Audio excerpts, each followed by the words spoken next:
Well.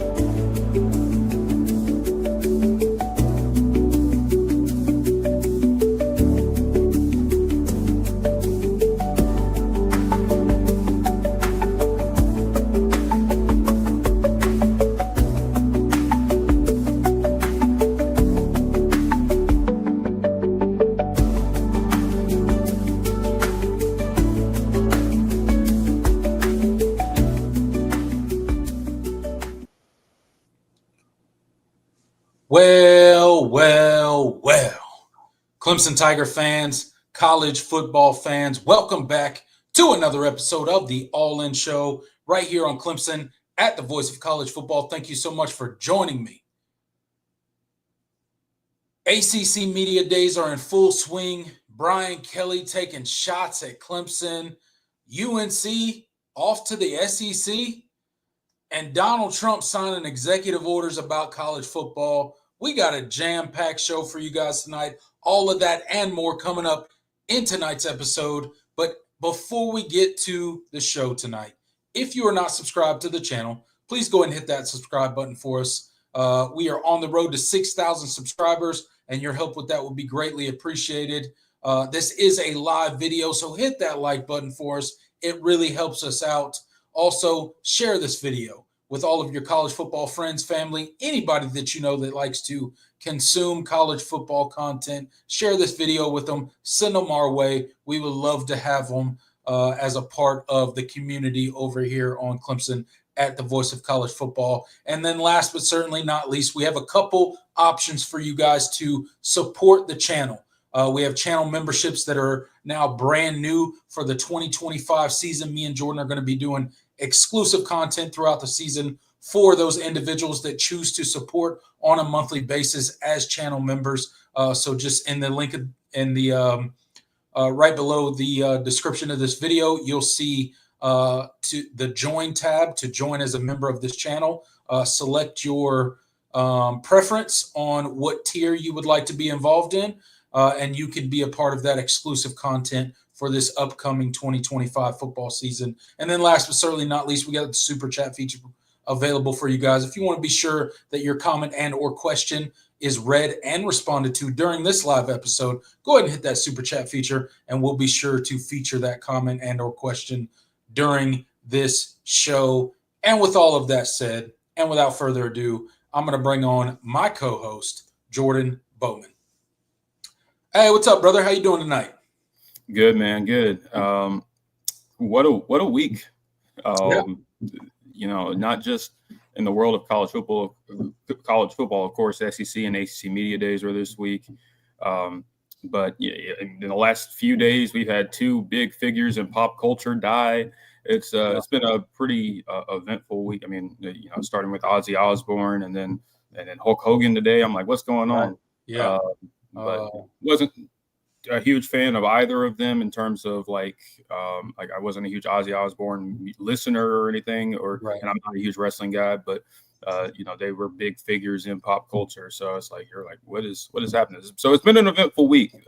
We're not going to dive into all of that, but we certainly will talk about what's happened in the world of college football because there's been some headlines, Clemson related and otherwise. So I'm excited to get into it. Yeah, plenty of talk to go around. This is always a crazy time of year. This is like, this is the time of year when talking season is kind of winding down when it comes to the time left in talking season. But really, it's the time when talking season ramps up the most. When fall camp starts to roll around, the various conferences, media days start to roll around. You hear the little snippets, the little sound bites, if you will, of players making comments, coaches making comments. We'll get into some of that tonight. It's going to be a fun show. I'm excited about it. Hope you guys had a great week. Been a busy week for me, Jordan, but I'm excited to chop it up for the next hour or two about Clemson football and college football with our loyal listeners that we have here, man. I can't wait to dive into the show tonight. We got a ton to talk about, and it's going to be a fun show, man. It's going to be a lot of fun. Yeah, absolutely. And we also have a special announcement to make for next week's show. I don't know. Do you want to announce it now, or do you want to wait till later? Yeah, absolutely. Hey, let's do it now at the top of the show, and we'll mention it again at the end of the show because our show tends to tick up as we go throughout the show, and we get more and more viewers. So we'll mention it now. We'll mention it in the middle of the show, and we'll mention it at the end. So I'll go ahead and let you share the great news with our 16 live listeners that we have right now. Jordan, what do we have for the fans coming up next Thursday? Yes, as you guys know, typically around this time of year, this is when we really start to dive into our interview series, and we get special guests on for the show. We have secured our first guest. It's one that I know you guys will enjoy, someone that you guys are probably familiar with if you are just in the Clemson media space and keep up with that. But none other than Grayson Mann from TigerNet will be on the show next week. So y'all make sure to tune into that. I'm super excited. I've gotten to know Grayson over the last year or so. And it's been cool, getting to know him and, being able to get him on this show. It's a big deal. I hope you guys come out and support it. We're just going to chop it up about the season, the implications of the season, what we think may or may not happen. And yeah, it's going to be a good time. This is one of my favorite parts of doing the show is when we get these special guests on. So I want you guys to come out, support that, and show Grayson some love. So make sure you're tuning in next week, same time, 7 p.m. He's going to drop in, and we're going to have a good time. So y'all make sure to show up. Yeah, absolutely. Tune in next week. Big time special guest and Grayson, man. And that's an awesome get. Jordan, appreciate you doing that work on the side and getting him to come over to the show. I know all of our listeners here are going to be excited and ready to hear his perspective on the various topics that we will cover. So shout out to Grayson, man, for doing that for us. And shout out to all the listeners here. Be here next week, 7 p.m., same time, same day, next Thursday, 7 p.m. Be here for the All In Show for a special edition and some insight from TigerNet's very own Grayson Man. With that said, Jordan, let's go ahead and give a shout out to the comment section before we dive into the show tonight. First and foremost, first comment of the day goes to Eric Watkins. Thank you so much for being in here. Appreciate you being in here. John Sarian in here, one of our great moderators, one of the OGs of the channel. He says, this week's been a tough one on the old guys like me. First Ozzy, then Hogan, and now Chuck. So tough week for old John there, but we will hopefully be a bright spot in your week tonight, chopping it up and talking about Clemson football and the college football season to come. So bear with us as we try to brighten your week a little bit. Jackson Johnson in here, one of the greats of the voice of college football, always in here plugging the information that we need, all the initiatives that we have about Clemson football and the voice of college football as a whole. So thank you for being in here, Jackson. Appreciate you. Arthur Moss, shout out to you. That symbol beside his name says that he's a supporter of the channel on a monthly basis. So thank you so much for your support, Arthur. We really do appreciate that. And good evening to you as well. We got our very first super chat of the night, Jordan. So we'll go ahead and tackle that right now before we dive into our various topics that we have tonight. So it says, I really hope Clemson is humble and brings it. Seems every team has Clemson circled. Even SEC teams were talking about Clemson. I can't disagree. Cheese is nasty. Does that say? Yeah, that's a cheese is nasty. I don't know if I would. I don't know about that, but some cheeses are nasty. Some cheese is nasty, but some cheese as a whole, I would say, is not nasty.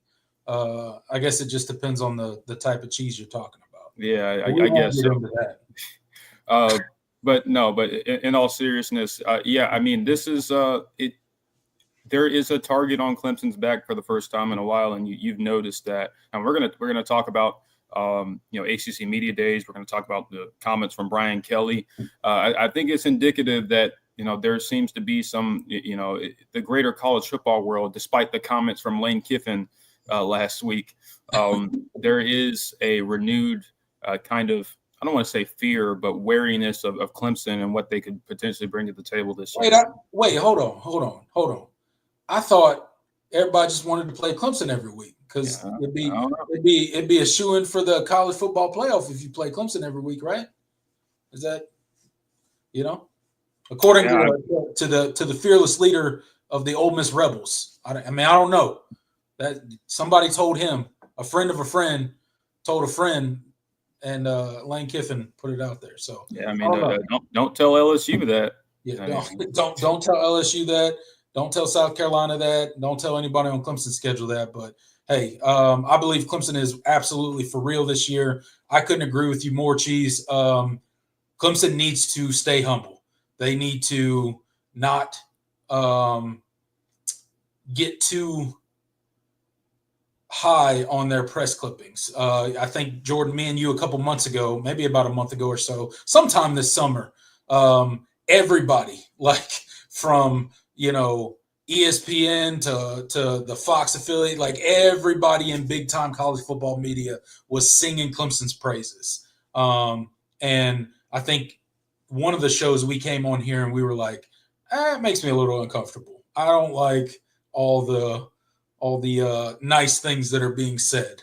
You like a little bit of adversity in the offseason from the various reporters that cover college football in a meaningful way, right? So I think Cheese makes a great point there that they do need to stay humble.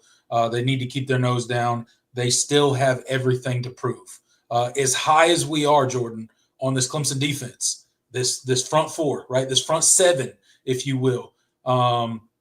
They got manhandled in several games last year. Like, in case you forgot, just go back and watch the Louisville game. It was terrible.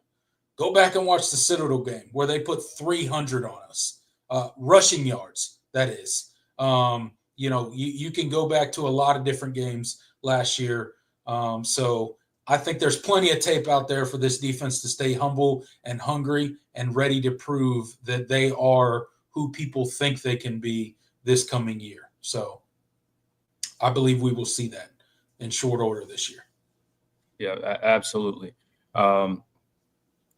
Let's see what else. And Arthur also mentioned rest in peace to Malcolm Jamal Warner too. Yeah, of the Cosby Show fame when he was Theo. Funnily enough, a couple of days ago, I was I was scrolling through Netflix and I started this show. It came out like in 2019. It was co-created by Bryan Cranston, who, if you guys know, the actor that played Walter White, Breaking Bad, and many other things. But he stars in the show. He co-created it. I got to the third episode and the main character's parole officer was Malcolm Jamal Warner. And I thought it was just crazy that I had picked that show just out of a hat. It's called Sneaky Pete for those of you guys that are interested. I think it got canceled after 3 seasons. So I'm still going through it. It's pretty good. So we'll see kind of, if it kind of takes a turn or not. But I saw him in the I think it was like the third episode or so. And I was like, oh, and, it's just kind of one of those things, and it was kind of funny because, I haven't seen all of the Cosby Show. I've seen the episodes from, at various points in my life when I was younger. But I always remember Theo and seeing him play a completely different character. Like, he's a parole officer. He's like super serious and super intimidating. But it showed his range. He was a really good actor. He's played in a lot of great shows. You mentioned the parole officer. I think in another show, I think maybe it was The Resident. Yeah, that he played like a surgeon. So he's got like a range of different characters that he kind of pulled off and played really well. Unfortunate, sad to see, kind of his passing and the circumstances around it really are sad. Yeah. You're out there on family vacation and, freak accident, you drown. That's, never good. So, yeah, he was 54. Yeah, I mean, he was. young I guy. mean, Hulk Hogan and Ozzy Osbourne were up there in age. Like, I mean, Yeah, I mean, they were, they had lived a life. It's never, death is never easy, right? But when you're in your 70s, when you're in your 80s, you kind of have lived your life. But I mean, 54 that's still fairly young, in my opinion. Yeah. So, yeah. All right. David Lowry gets in here, said, "Good evening, guys." That symbol beside his name, he is another one of our channel members. So, David, thank you so much for supporting the channel on a monthly basis. And stay tuned. We will have some exclusive content come football season for all of our channel members. So stay tuned for that and appreciate your support. Let's see who else. Abito's in here. Tiger Stripe Media's in here.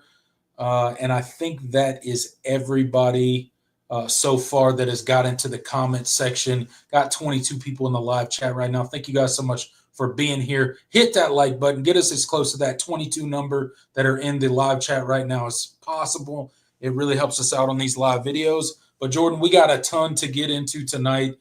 So before time gets away from us, let's go ahead and dive into the show. And as you guys know, at the end of every show, we turn it over to you guys, the comment section, the live chat. We chop it up with you guys for as long as we possibly can, answer and respond to as many comments and questions as we possibly can. So stick with us through the show. Hit that like button, hit that subscribe button, and we'll get to your comments immediately following the planned portion of tonight's show. And with that said, Jordan, I think the best place to start the show tonight is obviously ACC Media Days. ACC Media Days are in full swing this week. Today was Clemson's day. We heard from Dabo Swinney. We heard from Antonio Williams. We heard from Cade Klubnik. We heard from TJ Parker. And we heard from Peter Woods, all representing the Clemson Tigers at ACC Media Days today. Some great interviews, some great sound bites from those guys. They seem focused. They seem ready for fall camp to start. They seem like they can't wait to kick off this 2025 campaign. So, Jordan, what were some of your takeaways from ACC Media Days today and what Dabo and the rest of the players representing the Clemson Tigers had to say?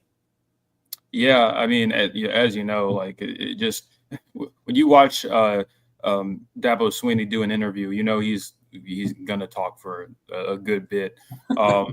It was interesting to just kind of hear him and hear kind of his thoughts. I mean, we kind of already got some from Clemson's own media day last week, but he really echoed a lot of the things that he was just passionate about. He wasn't even just about the football season. He talked about he spent a lot of time on Paul's journey and kind of the impact it's had and what it means to him and what it means to the program. But as far as the season goes, like he stayed the same as he was basically last week, just very, very focused, but very demanding. And he understands you can tell that he understands what they have this year, and that the expectations are high, and the standard he's going to hold them to. I mean, when he was when interviewers or when other media members were lofting praise at his defense, he's talking about, well, they weren't good last year. That's right. Yeah. I think from that perspective, it's the mindset of this team just in general. Listening to all these interviews, they seem to be very much on the same page. It's very much quiet confidence, but they're going about their business, and they understand what the implications of this season are. So I was really impressed just listening to them and kind of getting their thoughts on kind of their outlook on the season, and kind of how they're navigating all the noise around them and all that. It's like I said, it's very much they're going about their business, and they're treating this like we need to take care of business. It's not about it's not about the impressions. It's not about what other people think of us. It's about we need to just win football games. And I think that's the mentality you have to have. That's the mentality that previous successful teams that Clemson had. It doesn't mean it's going to translate to the field, but it's always a good sign at the very least that this team understands where they need to be, and and what the expectations are and the standard, and not the external expectations, but the internal expectations and the standard that they hold themselves to. I thought that they all represented, that kind of mindset very, very well. Yeah, absolutely. I couldn't agree with you more. Just listening to Dabo, he's super relaxed. I think he's pleasantly surprised with his roster right now. I think he's pleasantly surprised with his coaching staff right now. And that was kind of echoed in the players that came, as you mentioned. Kay Klubnik, I love his kind of answer to not listening to the noise. And he kind of equated it to, and Taj Boyd kind of helped him out with this, as he mentioned in his interview, but he kind of equated it to, well, if I didn't listen to them when they were dogging me, telling me I was a terrible quarterback and that, I wasn't any good at something that I thought I was good at, why would I listen to them now a year later when they're telling me I'm the greatest thing at quarterback as well? So I thought that was an interesting take. Dabo kind of was relaxed. He fielded a lot of questions from reporters about his program and, why guys come and why guys stay. And to your point, he alluded to Paul Journey, and he was asked specifically about Paul Journey. And that was something that, was kind of cool to hear his story going back to, how Paul Journey became a thing with Jeff Davis and all of that stuff. And it really became a thing as soon as he became the interim coach. Jeff Davis was his neighbor. And he really wanted to get that off the ground. And it kind of has evolved into the massive entity that it is today, which we know it as Paul Journey now, with the, micro internships and financial literacy and all sorts of stuff that they do when it comes to that kind of stuff. So I think that was a great just kind of promo for Clemson and how they just kind of go about things a little bit of a different way than a lot of universities out there. And that's part of what makes Clemson special. That's part of what makes them successful on the recruiting trail when it comes to not being able to necessarily pay what some of these universities can pay, although we've become competitive. But the rest of that is what really sells it and gets players to come and stay here. So excited about that. I think Peter Woods was somebody that jumped out at me. He was asked about kind of his off season and what the addition of Tom Allen has meant to him. And he kind of was real pointed with it and said that, the second that Tom Allen got on campus, he challenged him in a big way to get physically better as a player. And he answered that bell and even told media members that he's down to about 310 pounds right now, which is insane. He looks great. He looks like he's ready to take on the world this season and have that money year that we've talked about in episodes past. And TJ Parker, that'll be playing alongside of him. They're very good friends, and hearing him talk about just kind of his methods and where he wants to get better and just his focus on this season is really refreshing. But it's exciting to hear all of you guys in media days, and they were asked repeatedly about some comments that we'll get into a little bit later in the show, and they just kind of dodge those off as we don't pay attention to those kind of comments that a rival head coach, or I don't know about a rival, but a opposing head coach had to say earlier today about the Clemson Tigers. So good times in ACC Media Days. A lot of what you would expect to hear. They sound confident. They sound focused. They sound like they are internally focused and not necessarily focused on all the external things being said about them. And I think that's all you can hope for as a Clemson fan at this point in time in the summer as we transition into fall camp. Yeah, absolutely. And I think that, we didn't like glean any sort of like super like revealing information that we haven't talked about over the course of this off season. But, it's very clear that they're still very much on the path that they seemed to be on, at least heading out of spring and into, fall camp will start here in the next week or so. There's going to be a lot that to discuss then, but we're entering that final stretch where this is this games are won at this time of the season. When you get to your off season training and all of that, and then of course fall camp, because there's only so much you can do once the season starts. I mean, you're either ready or you're not, and we're going to find out in week 1. And but this team seems focused. They seem about their business. Now it's just about doing it on the field. Yeah, absolutely. It's you got to go produce on the field. Nobody cares how talented you are. Nobody cares how many guys that you returned, how much production you returned from last year, how many juniors or seniors you have, how veteran your team is. Nobody really cares. When the ball is spotted and it's time to play the games, it's about what you produce on the field.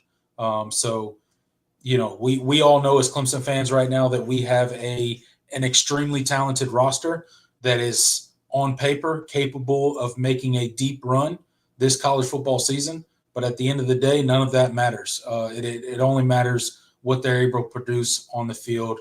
And like I said before, we will find out in short order what this team is made of, because they hit the ground running week 1, August 30th, against one of the better teams in college football and LSU. And luckily for the Tigers, it's a home game and it's going to be an insane environment. Yeah, absolutely. I cannot wait for it. I mean, this is the most anticipation I felt for a season opener, at least a home season opener in quite some time.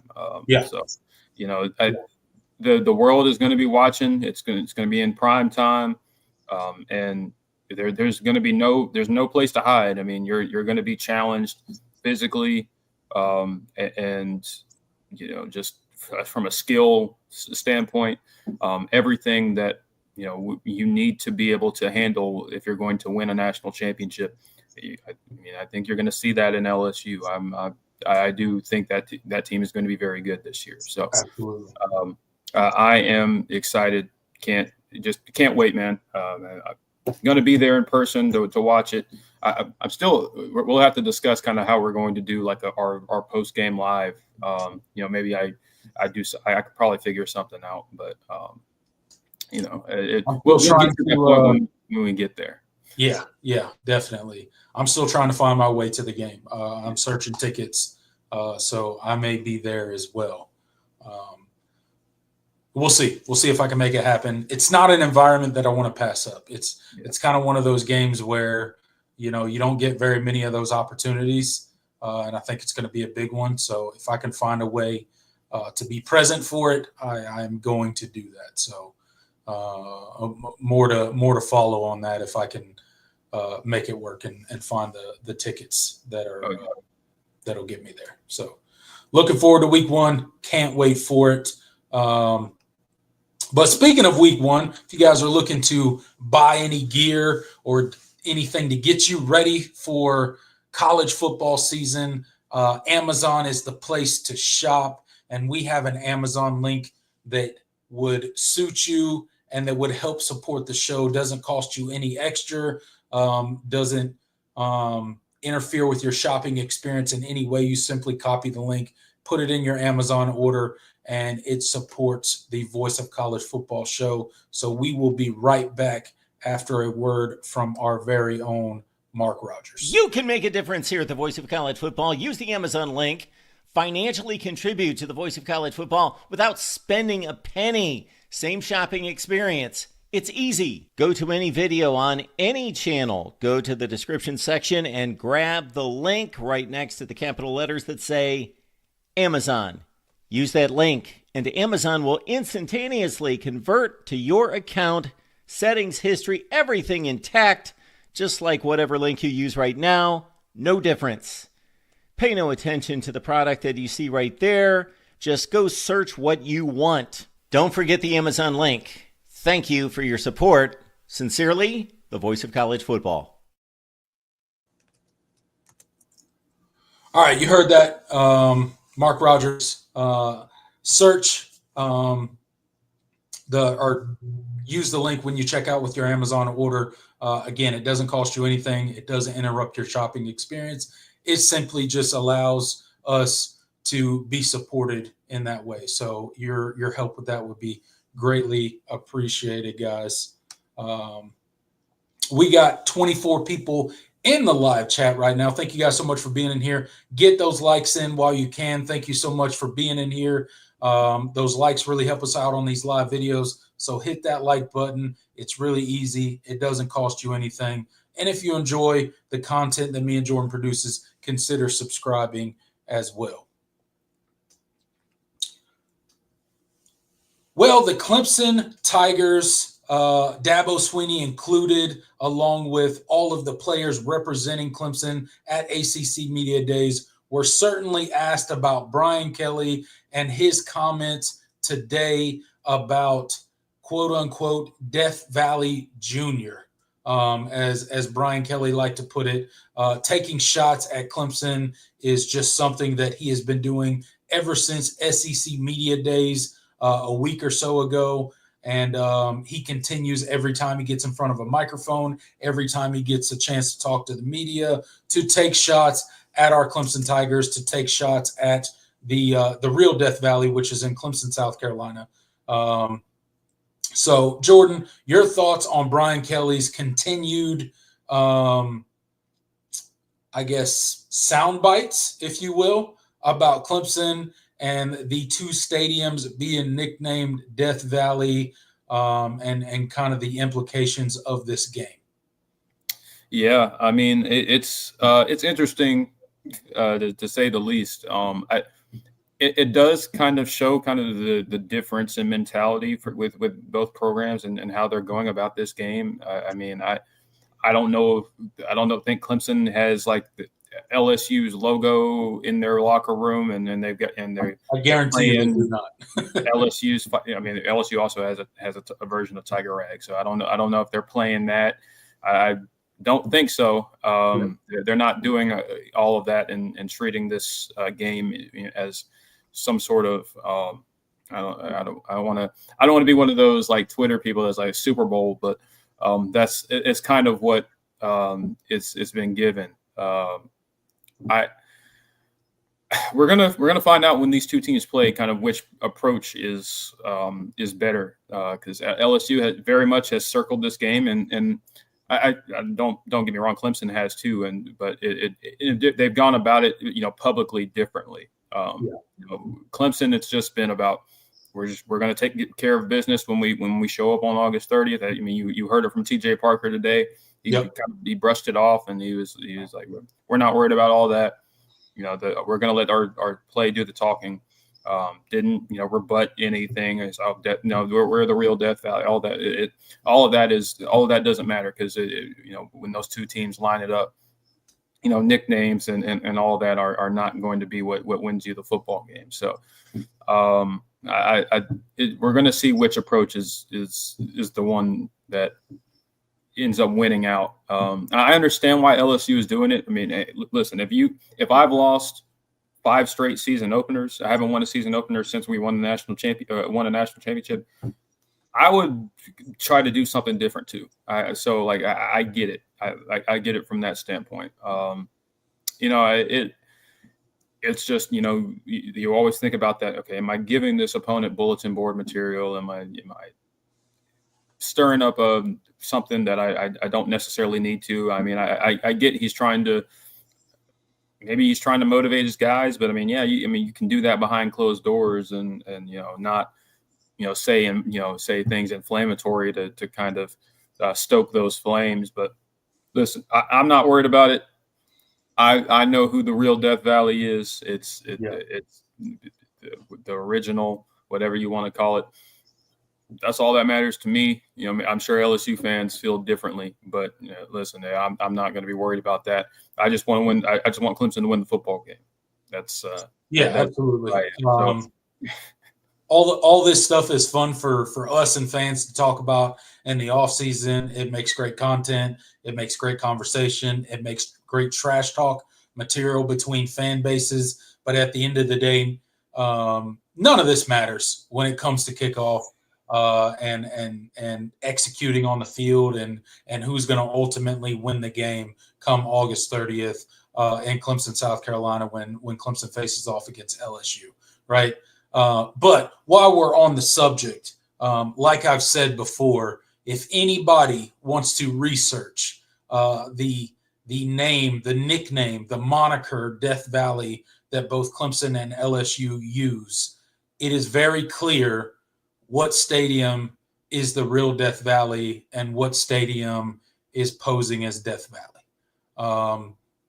And it's Clemson, South Carolina. And I know that pisses LSU fans off, and I know it makes them mad, but the facts are the facts. Clemson was monikered as Death Valley. Go ask the Presbyterian coach. Go look it up. The history is long before LSU was ever took on the nickname of Death Valley. Clemson was Death Valley long before that. Not to mention, we're actually in a valley. We're foothills of the Blue Ridge Mountains. They ain't never seen any mountains in Baton Rouge, Louisiana. So that's another issue that they have with the whole valley moniker. And also, your stadium was named Death Valley before that, not Death Valley. So it's not my fault that LSU doesn't know the difference between death and deaf or how to spell each of them. But again, whatever. You're not in the mountains. You don't have any valleys. Your stadium is not the real Death Valley. It's a name that you stole because Death Valley is not nearly as cool as Death Valley. So I understand. I completely understand why you stole the name. But let's not pretend like Clemson Stadium was not nicknamed Death Valley long before your stadium. We'll leave that there. They can do their own research. They can spin it however they want. I can already hear the LSU fans now getting into the comments talking about, well, we play in the SEC and you play in the girls' conference in the ACC. I don't know what that has to do with stadium names or any of that stuff. But, whatever makes you feel better. Clemson's the real Death Valley, always has been, always will be, and it doesn't matter how mad it makes you. So, Cook. We'll just go ahead and leave that there. I don't think anything else needs to be said. No, you covered it, man. I just have to sign off on it. So shout out to Brian Kelly for the sound bites. We appreciate it. We really do. Just like last week when we were talking about Lane Kiffin, we appreciate those sound bites as well. Any sort of negative sound bites that we can get towards Clemson right now, they've had their fill of people talking good about them this offseason.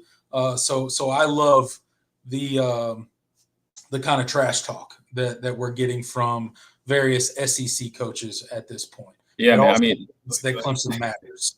Like Paul Feinbaum was on here talking about Clemson. He's Paul in. He said this on his show. He said, "I'm Paul in." I guess he did a segment. He's Paul in on Clemson being a national championship contender. So yeah, we need any sort of like negative. Oh God! No. We need some negative counterbalance, whatever you want to call it. Like Paul says something good about Clemson. Yeah, and that's the kind of energy I don't want around this program. Yeah, right that's the kind of I don't know. Maybe he's trying to like put some voodoo on us or something. But we don't need Paul saying anything good about Clemson. That's unacceptable. He needs to change his mind. So. Paul Feinbaum, if you're listening to this, you're probably not. But if it ever comes across, stop saying good things about Clemson. Okay, we don't need that. Cut it out. We don't want none of that. Okay. Are you gonna have to see me? Yeah, don't do that. Don't do that at all. Okay.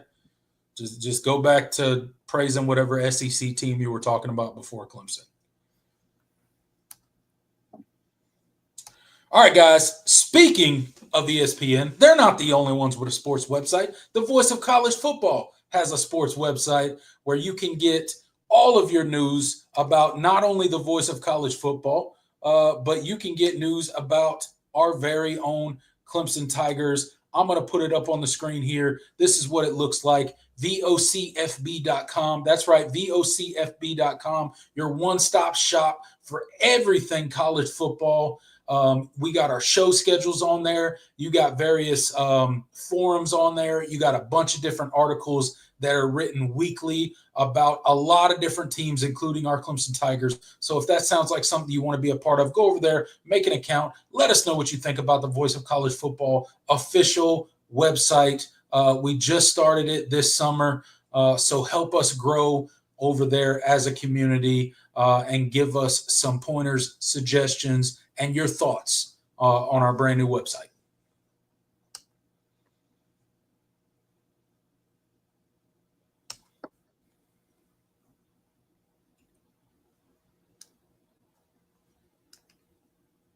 Continuing with the crazy news cycle, Jordan, that has been this week in college football, UNC to the SEC?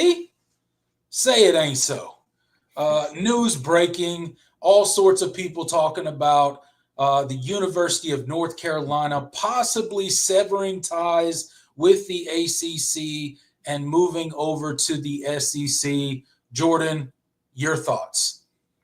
Yeah, this is kind of an interesting sort of development.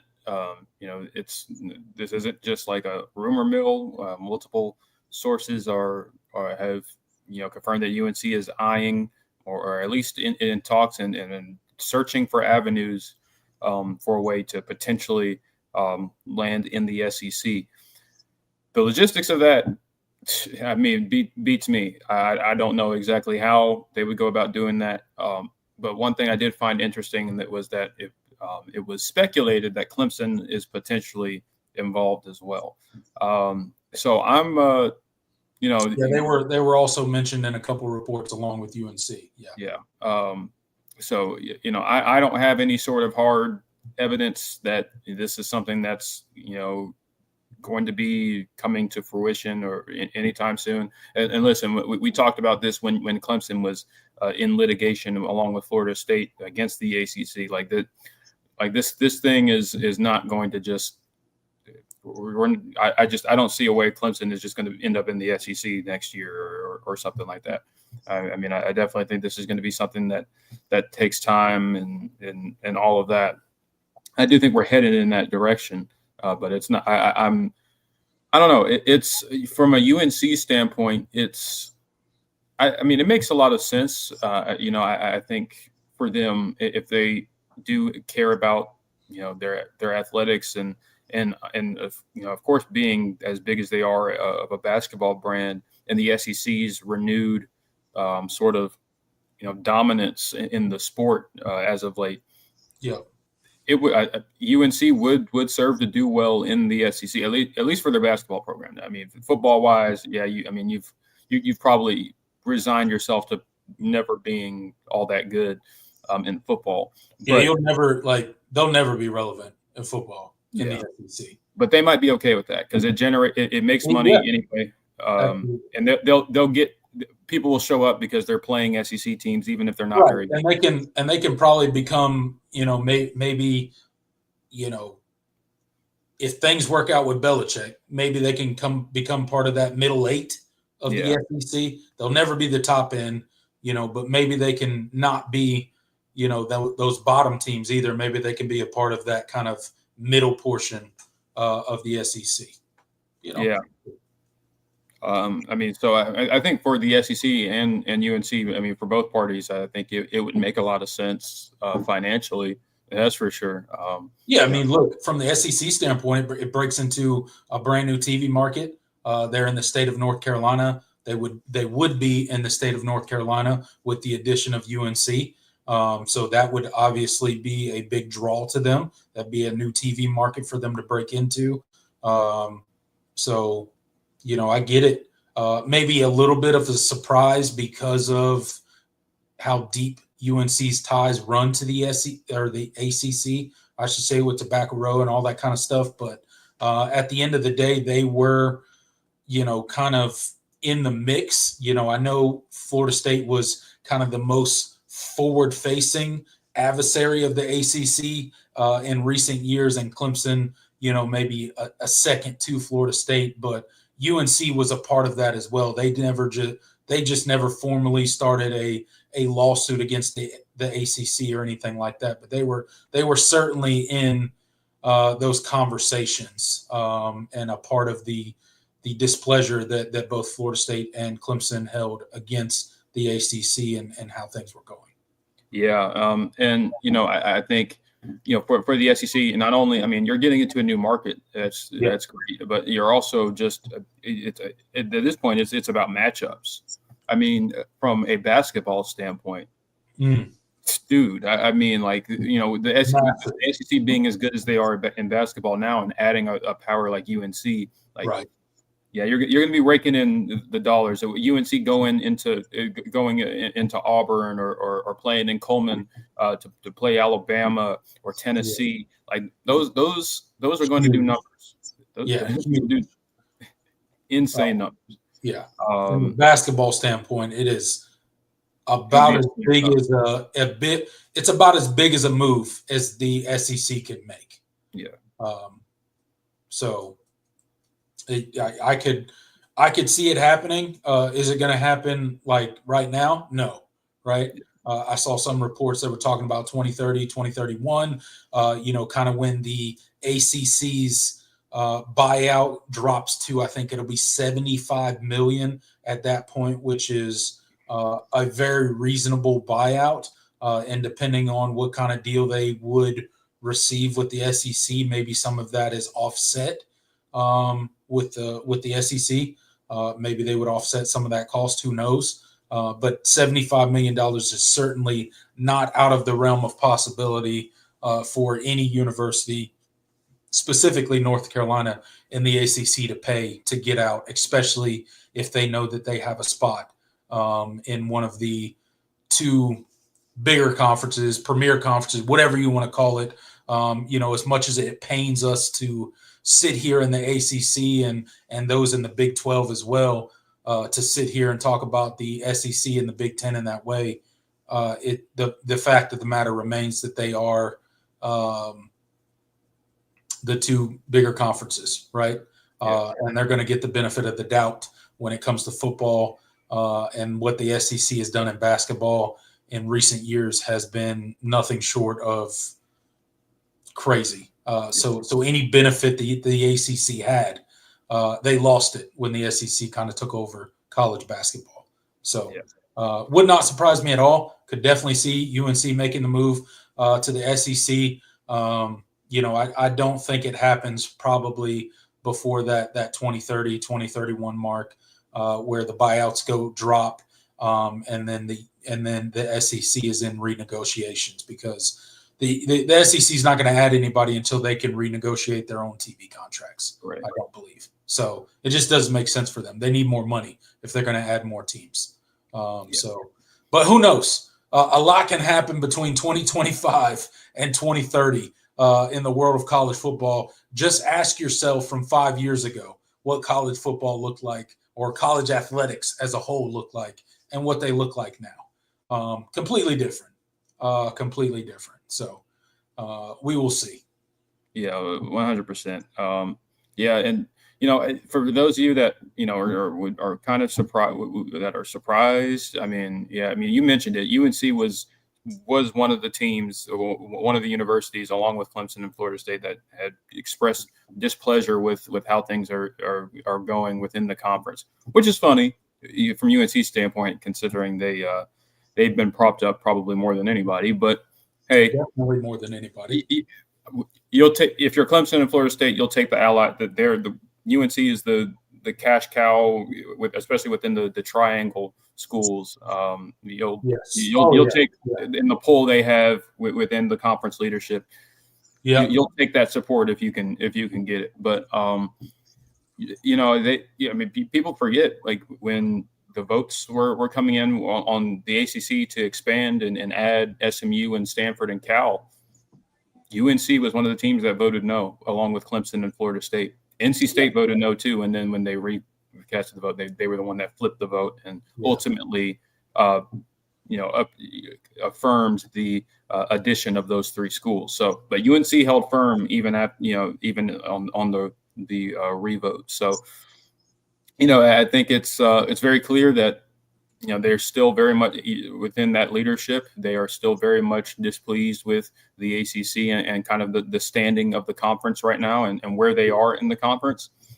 So I think it says a lot. And if Clemson is involved in these talks as well, we'll see.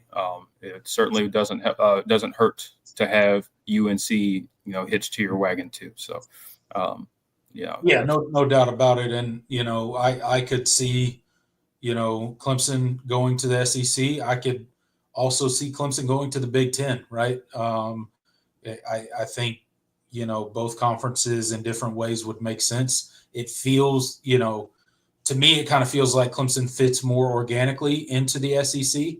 But from a TV market standpoint, it makes a lot of sense for the Big Ten, right? To pull in that South Carolina TV market and break into quote unquote SEC territory. So who knows what's going to happen in the future. I do know one thing. I am a firm believer in these bigger brands in the ACC will not be left behind regardless of what happens. So whatever your opinion about the ACC and how garbage of a conference it is, the likes of Clemson and the other big dogs in the ACC, we will not be left behind. We will find our way into whatever the future of college football is and major college athletics. So I think if you're a Clemson fan, if you're a UNC fan, if you're a Florida State fan, a Miami fan, any of those bigger brands in the ACC, I don't think you really have anything to worry about. It's going to work itself out.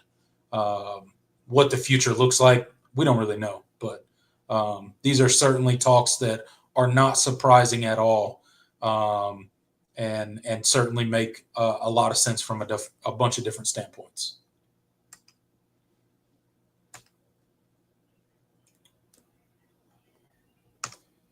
All right, guys, we are running an initiative on the Voice of College Football. Connect with us on all the various social medias, Instagram, Twitter, all the different social medias that we have. So here's our X page right here on the screen. Check us out on X, the Voice of College Football Network. Here's our official count, the best debate, discussion, and analysis with no off season. Check us out on X. Give us a follow over there and make sure that you are commenting and interacting with that page. That's where we post a lot of our daily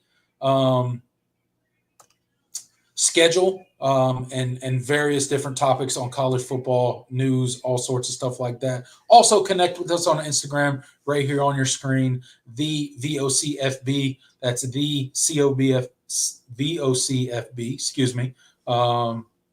The Voice of College Football Network official Instagram page. Go check us out over there.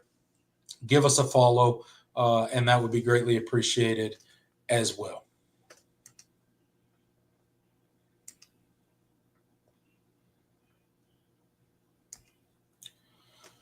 All right, guys, we got 29 people in the live chat right now. Thank you so much for being in here. Appreciate each and every one of you. If you could do me a favor, just take a quick second, hit that like button right under the video. It helps us out on these live videos. And if you like what me and Jordan do here on Clemson at the Voice of College Football, and more importantly, the All-In Show right here, hit that subscribe button. Consider hanging out with us for the duration of the 2025 season. We got a lot of great content coming. And Jordan, I said we would do it towards the middle of the show. We're a little bit past that, but tell the people what they can expect next Thursday. We got a very special guest coming on the show. So fill everybody in on who will be our special guest this coming Thursday, 7 p.m., right here on the All In Show.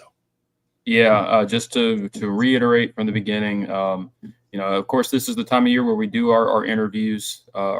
This is our big interview season. We get multiple different people within the college football media space, and just come chopping up with us about Clemson, about college football. And of course, we secured our first guest for next week, none other than Grayson Mann from TigerNet. So y'all make sure to go and tune into that. Like I said, me and Grayson I've gotten to know him over the last year or so, and it's been cool just to kind of see kind of how he views things. He does great work over there at TigerNet. He's kind of carrying that site right now. I know no shade to David Hood, but listen, Grayson's putting in work. So I always enjoy reading what he puts out. So I'd be really appreciative if you guys support that. And join us for that, because I'm super excited about it. Yeah, absolutely. And I second what Intelligent Savage said right there. Smash that like button if you have not done so already. Thank you for the support. We appreciate you.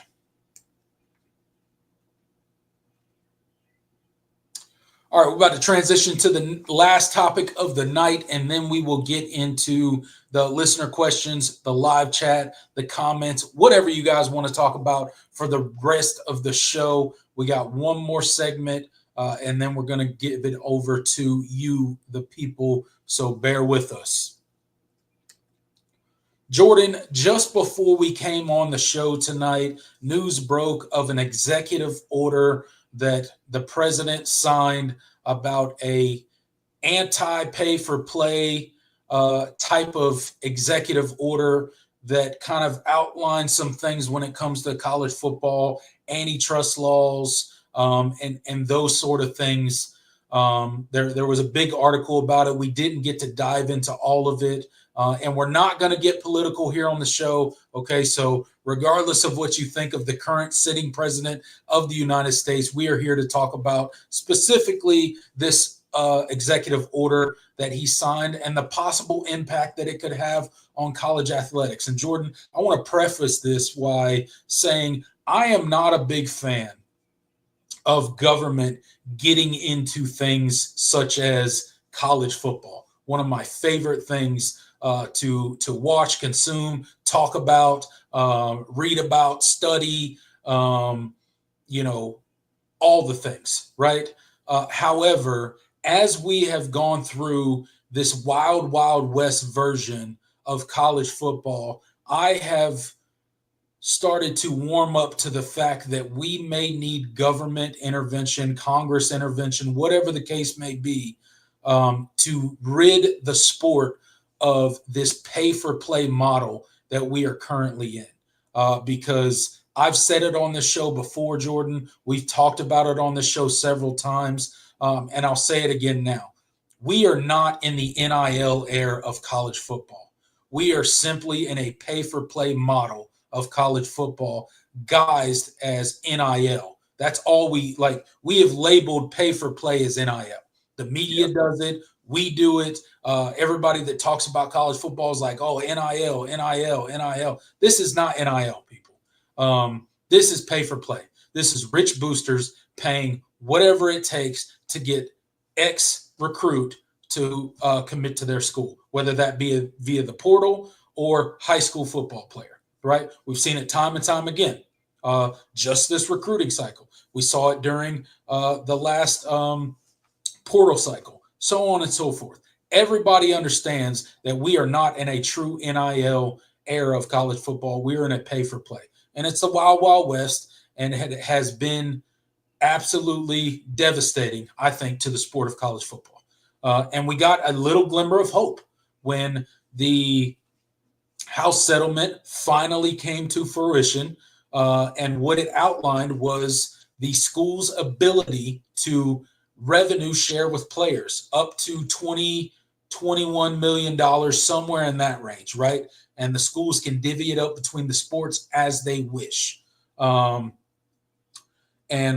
one of the things that kind of came out of that was reining in NIL, making it more legitimate NIL deals that are, Jordan, you are X player, I own X business, and I want you to appear in a commercial or make 10 social media posts for X amount of dollars. That's NIL, right? You make 10 social media posts about my company, I pay you X amount of dollars.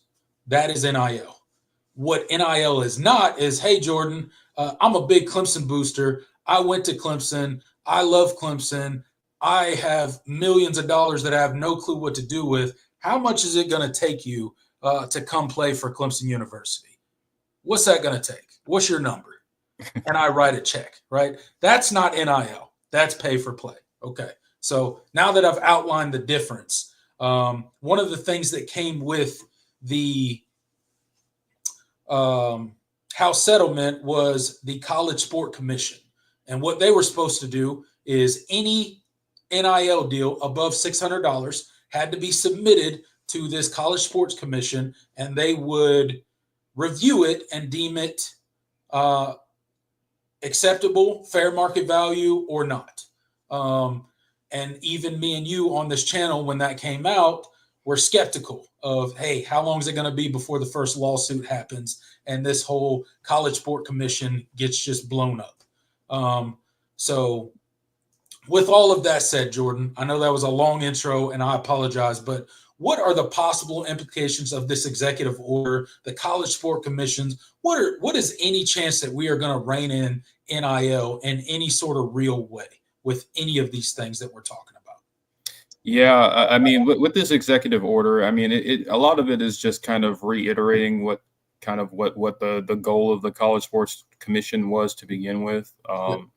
You know, obviously they want to emphasize and encourage fair market compensation for, you know, for brand endorsements and also and things like that. You know, what you traditionally would think of when you think of NIL. Yeah. You know, I question how enforceable that it's going to be effectively. I mean, without any sort of real legislation.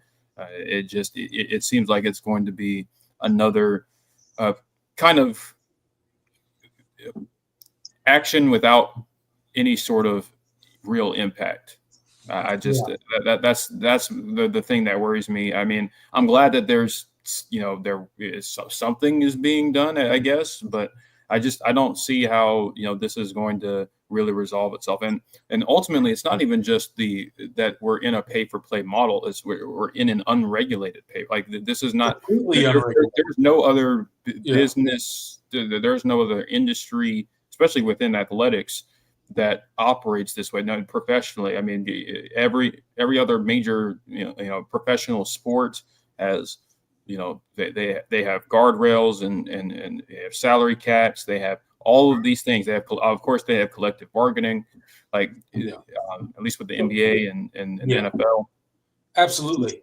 So it just this model of college athletics is unlike anything else within the within athletics and within really just professional the workforce in general. There's fair market compensation and there's regulations in place basically in anything else except for this. So it just absolutely it's just obviously we're beating a dead drum. I mean we're beating a dead horse at this point. I mean this has been something we've talked about for years at this point, but you know, this is just not a model that's going to be, you know, healthy for the long term of the sport. And we'll see. I'm skeptical that this executive order is going to do much of anything that the College Sports Commission wasn't already intended to do. We'll see though. Yeah, I much like you. I know Dabo Swinney was asked about this at Clemson Media Days, and he's optimistic. I'm the opposite, dude. I'm not optimistic about the College Sport Commission. I'm not optimistic about Donald Trump's executive order that he just signed. I'm not optimistic about any of it. This House settlement sounds great, but I'm just waiting for the very first time that the College Sports Commission comes down and, drops the hammer on some sort of NIL deal, pay for play. And they say, no, that's not a legitimate business deal. That's illegal. The first thing that's going to happen, it's going to be a lawsuit. It's going to be an antitrust lawsuit. You can't tell a college player what he can and cannot make. This is America. We're a capitalist system. Whatever somebody's willing to pay him is what he should be paid, right? That's going to be the lawsuit. We all know. And I don't think the executive order nor the College Sports Commission solve any of those things. So to your point, Jordan, is there any way out? Because much like Isaac said in the chat, a Pandora's box has been opened, right? The cat is out of the bag, if you will, when it comes to pay for play. So is there any other way to close Pandora's box, put the cat back in the bag, other than to make college athletes, employees, get a collective bargaining agreement and have a salary cap? To me, honestly, I think that's the only way that you regulate this in any real way that is not going to be subject to legal scrutiny every single time you turn around and try to violate somebody for some rules that they broke. I don't see any other way. And far be it from, I don't want college football to become any closer to the NFL than it already has. But when it comes to this pay for play model, it's not good for college football. This wild, wild west version that we've been living in for 2 years or so now, it's not good for college football, and it's only going to get worse. So if we have to get to where college football players are employees of either the schools or the conferences that they play for, and there's a salary cap, so be it. Because the model that we are currently in my opinion, is unsustainable, and it makes college football in particular, which is the sport that I'm most passionate about, it makes it not as appealing as it was. It's just not. It's not as there are pieces of college football that we have lost over the last 3 to 4 years due to a lot of these changes that you're never going to get back. And I think you got to rein it in a drastic fashion before you lose any more of the fabric that makes college football special. Yeah, I think John Sarian put it well. He says any resistance to a pro college league just kind of some kind just delays the inevitable. Yeah, I think that's ultimately where we're headed. I think the faster we get there, the better off we'll be. I just at this point, I'm so jaded about this whole conversation because it's just at this point, just make a decision. Somebody, let's figure out what we're going to do and do it. Everybody agrees to it, whatever it looks like. Just do something that stabilizes everything. And not only do something, but do something that's truly enforceable. Yes, that we can actually enforce. That's what I want. All this stuff sounds nice, but to me, they're trying to piecemeal it's all not this enforceable. Together. Yeah, none of this is enforceable because the minute that there's a lawsuit on it, this stuff doesn't hold legal weight. The College Sports Commission, I guarantee you, will not hold legal weight. Yeah. Neither will this executive order. So we got to get to a point where we have parameters that are actually enforceable. Yeah. And I think that is the players becoming employees of either the conferences they play for or the universities that they play for, and some sort of salary cap, some sort of NIL cap for each individual team. I think that's what we have to get to. And to your point, Jordan, the quicker we get there, the better, because I'm tired of losing little pieces of the fabric that make college football special along the way. So let's hurry up and get there, and then let the dust settle and college football get back to being what college football always was. And that is a much better version of NFL football. Yeah. Absolutely.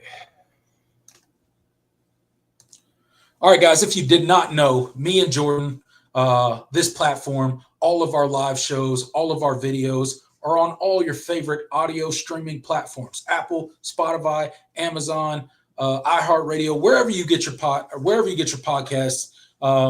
Clemson Live is on there. So simply search Clemson Live, give us a rate, review, subscribe over there, whenever you like to listen to your podcast, whether you're working out, you're on a long drive.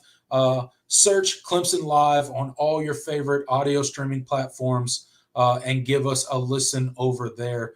We would greatly appreciate your support.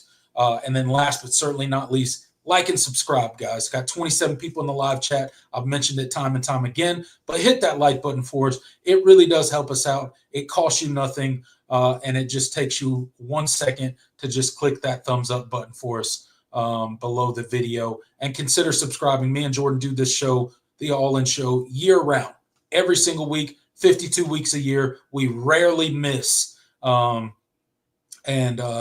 We're constantly talking Clemson football, college football year round. And then during the season, obviously, we do much more content. So stay tuned for that and subscribe so you don't miss any of our future videos or any time that we go live. And Jordan, one more time for the people that weren't here at the beginning, weren't here at the middle, we have a special guest coming on next Thursday, 7 p.m., big-time Clemson guy. Who's going to be our special guest on the All In Show next week, 7 p.m., right here? Absolutely. Yep, make sure you guys tune in next week. We got our first guest for our interview series, none other than Grayson Mann from TigerNet. So please make sure to come in and tune into that. Super excited for it. Grayson is awesome. We're just going to chop it up about Clemson football and what our outlook is on the season. So it's going to be a good time. So make sure y'all save that date. All right, guys. With that said, it is that time.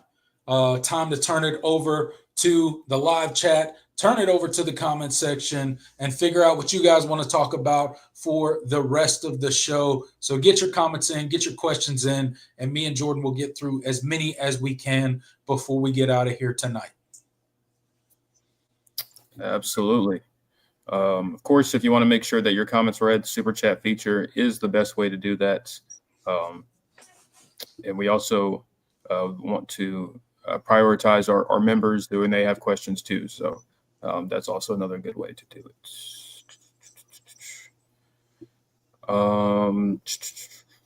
Let's see.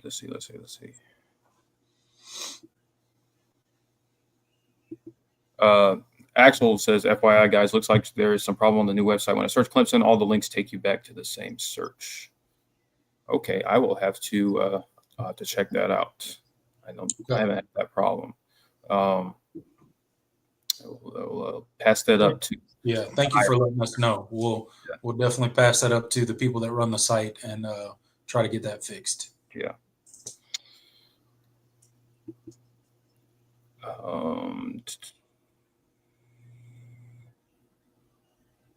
John says, to be fair, college football has been an NFL form long before NIL. Kids have been choosing schools, coaching staff, and schemes to have a better path.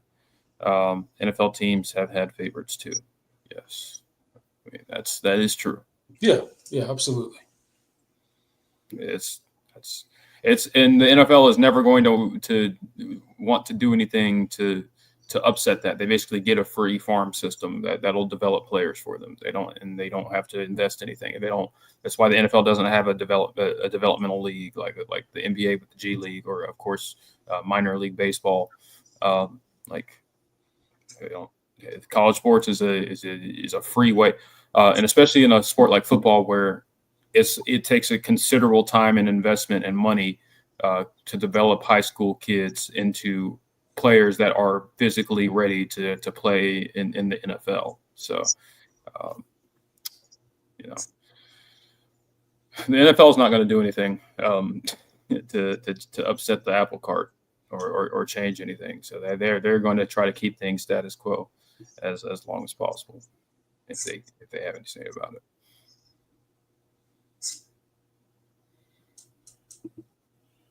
Vahid Ellis, he asks, how do you guys think the run defense will do this season. They got really pushed around last season. I mean, ultimately, that's the biggest question mark, I think, for this team defensively, and the number one thing that has to be different this year. I mean, if you can't stop the run, I mean, everything else about defense becomes infinitely harder.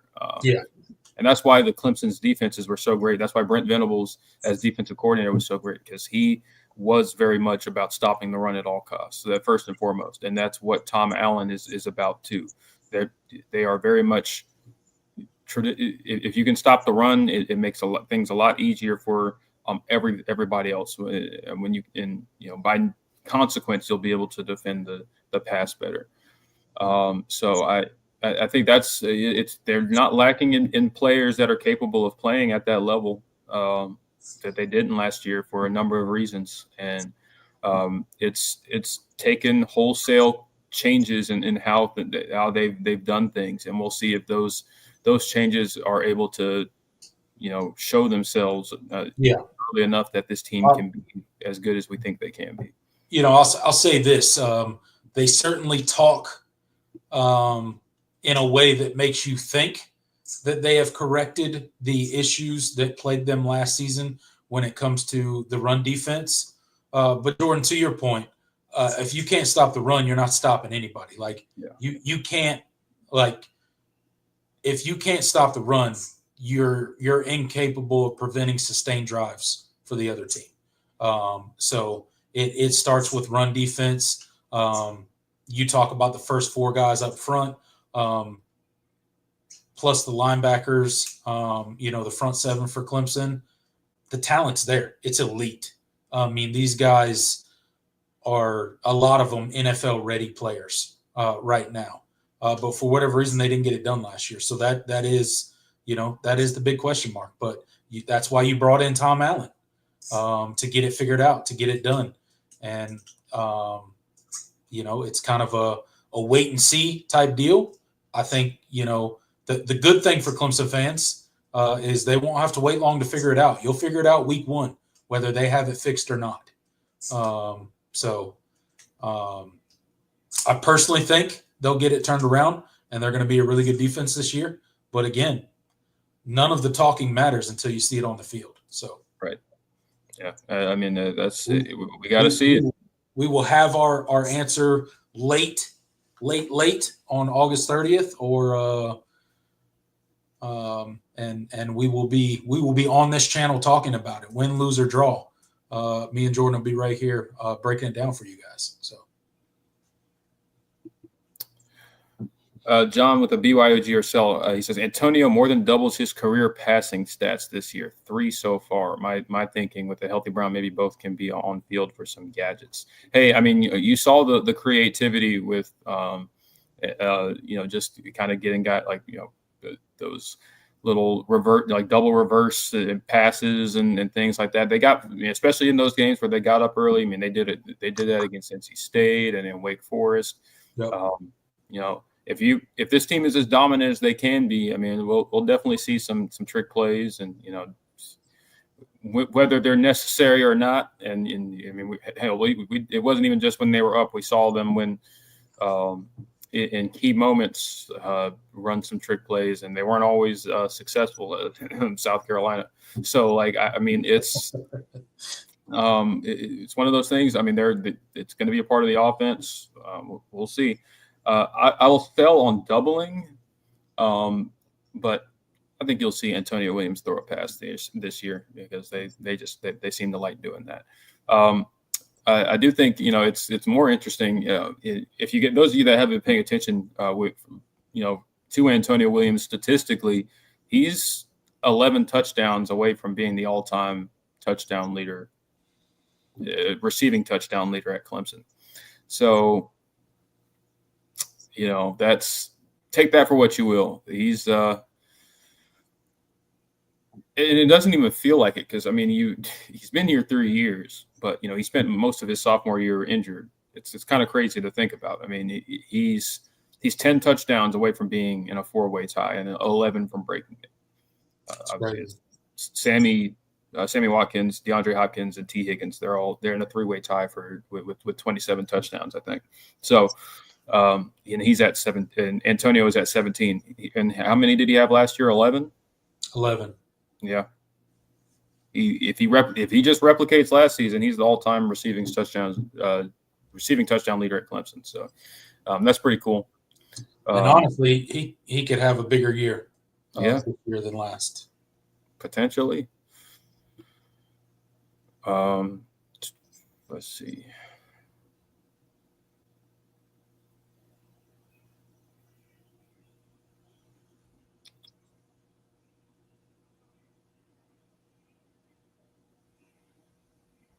Oh yeah, Tiggs with an interesting point. I wanted to bring this up, but I completely forgot when we were preparing our show notes or our plan for the show today. That's the one I was thinking about. That I was like, I had one. Yeah, it just left my mind. Yeah. He says, "How about the outlawing of meat at the Paw this year? Maybe we can cut this one up and make it a segment too." But yeah, I'd like to see them try. That's really what it comes down to. Try it. I don't see any way Clemson, acquiesces. And I probably will. Maybe we'll see the delayed sort of thing. Where they wait till the opposing team is off the field. But I don't know. I'm not entirely convinced that that's going to be very enforceable, at least from a Clemson standpoint. I mean, that tradition is so entrenched in people, the fans. We'll see how much Clemson does to enforce it. I guess. Will they prior to the end of the game? Will they announce hey, all fans, please refrain from entering the field until the opposing team is cleared off or whatever. I don't know. Maybe we'll see that, but I don't see a way they outlaw it entirely. I think obviously it's a great tradition, and I mean haven't been any notable incidents of that I can think of when it comes to meeting at the Paw. I haven't seen any sort of physical altercations, anything like that. It's anytime I've ever, especially when I've gone to games and on the field personally, it's always been just players interacting with fans, taking pictures, people, singing the alma mater, and all that. Like, it's just never. Yeah. I mean, look, I guess I get the thought behind all these conferences, and a lot of other conferences have done it. The ACC is just the latest conference to do it. I know there's been a lot of complaints in basketball when it comes to storming the court and opposing teams crying and whining about, how dangerous it is or, how much it's inappropriate or whatever. Personally, I could care less, dude. I think it's absolutely absurd. But at the end of the day, I'm sure Clemson will try to get the opposing team off the field in a timely manner. Maybe they try to streamline that somehow when it comes to, trying to comply as best they can. But at the end of the day, man, good luck. Good luck trying to keep 87,000 plus people off the field. Like, what do you want those security guards to do? Like, what are they supposed to do? Yeah. If the fans want to get on the field, they're going to get on the field. So, if Clemson waits until the opposing team gets off the field, it'll be because the fans want to. That's how I feel about it. So, I mean, I guess good luck to the security guards. Good luck to Clemson on trying to stifle that tradition. I don't think it's going to happen. Clemson fans will continue to gather at the Paw. I know some people are, think it's ridiculous that Clemson gathers at the Paw at the end of every game, regardless of what happens. Look, at the end of the day, it's a tradition. Regardless of what the outside thinks of it, I'm all for traditions in college football. We've lost far too much of the fabric of college football, as I mentioned before, and I'm not in the business of breaking traditions. So I hope that fans continue to gather at the Paul. If they have to wait an additional, 90 seconds for an opposing team to get off the field, cool. But I don't foresee Clemson ever being like, yeah, fans, just stay in the stands. You can't come on the field anymore. That's not going to happen. And if there's a big win, yeah, good luck. You're just going to get fined. What is it, $50,000? Yeah. And then it's escalating from that point on. So if Clemson gets a big win, they're just going to be out $50,000. I know Morgan Thomas on X made a post about it, and I commented on his post. I was like, I'm pretty sure Clemson's going to be paying that first $50,000 fine week one. So, I guess they better get their checkbook ready because good luck keeping Clemson fans off that field come clocks hitting zero when Clemson and LSU face off August 30th. So I guess the ACC is finding a way to get a little bit of that money back that they're giving to Clemson with the unequal revenue share. Maybe they're trying to recoup some of those legal fees. I don't know. But that's my thoughts. I hope Clemson keeps gathering at the Paul. I could care less about the ACC's arbitrary rule. And I know people cite player safety and all this stuff. Man, whatever, dude. I hope they keep doing it. So that's my 2 cents. Yep. Absolutely. Let's see. Oh, I just had what I was going to do next. Arthur says, I'm 50 years old, known in old school to the core. I believe players should be paid, but the game is being destroyed all in the name of the almighty dollar. Yep. Unfortunately, the people responsible for making the decisions in this sport are not the ones that care about the health of the sport. And they do not. Unfortunate. It's the same reason why we went from a 14 playoff to a 12-team playoff. And why we might probably will expand. And why we're going to go from a 12-team playoff to a 16-team playoff or whatever it ends up being, right? The only reason we are doing, like, I know they get on TV and they get on ESPN and they make all these feel-good arguments about, oh, we need more parity in the sport. We need more representation from other teams. We need teams to have an opportunity. 4 just wasn't enough. That has nothing. Like, they don't care. They do not care if your team has an opportunity to get into the playoffs. The only reason they expanded the playoffs is because they look to gain more money. That's it. It's the only reason they expanded the playoffs. So save me all the representation and all this BS that they spew. It's nonsense. It's all about money. And that's the only reason that they make any decision in college football. They never make a decision based on what's best for the players. They never make a decision based on what's best for the fans. They only make a decision on what's based on. They only make decisions based on what's best for their wallet, their pocketbook, how much money they're going to make.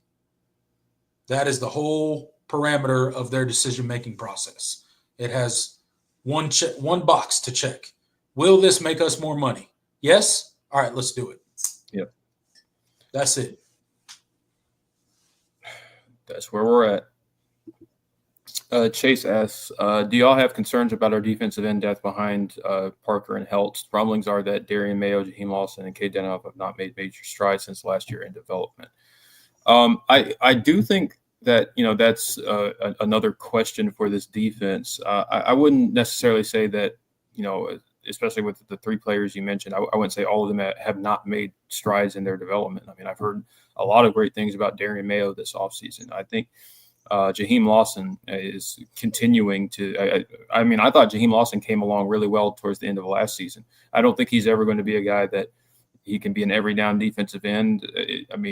he's not big enough. He's very much a pass rush specialist, but he's a guy that has utility, and can provide some quality snaps. And I thought he did towards the back end of last year. So like I wouldn't say that like there's not guys that are developing. But I do think it is a question mark for sure. I think you're in a better spot than you were last year. Just simply by adding Will Helt, you're in a better spot than you were last year. But also, I do think that the guys behind those two will be better. And you can read into that the same way, right? Like if Dabo went to the portal and brought in Will Helt, that tells you what he thinks of the room, right? Yeah. Not that they're bad players, but he knew that he needed a starter opposite TJ Parker at defensive end. So that's kind of telling, right? And I'm not downing, Darian Mayo or Jaheim Lawson or Cade Denhoff or any of those dudes. But we needed a guy to come in and start opposite TJ Parker. Now, I think, much like you said, Jordan, I think those guys can be good rotational pieces. They're just not to the point where they can be relied on as an every snap and every down starter at this point. Right. Now, they're going to continue to progress. And you mentioned the flashes that Jaheim Lawson showed last year, and even some flashes that Cade Denhoff, some steps forward that I feel like he made last year. So as rotational pieces, I think they're going to be just fine. Like, I think they're going to be, what they are there for. And that is a rotational piece to give TJ Parker and Will Helt a breather when that time comes and rotate in and out, right? But there's a reason that they're not going to run out there first. Yeah. So, and it sucks that you won't have Ari Watford for this year because I do like his long-term potential. That is what it is. And again, I'm still. I mentioned Darian Mayo especially. I think Darian Mayo eventually will be a starting caliber player for you if he's not already. So, he's just not there yet, and that's okay. Because you don't need him to be yet. He needs to continue to progress, and I think he will this season. I think he'll be one of those guys that you look at towards the end of the season where you're like, wow, he made some strides this year. I'm excited to see what he's going to do next year, right? Yeah. I think that's what you'll be saying about a couple of those guys come next spring. Absolutely.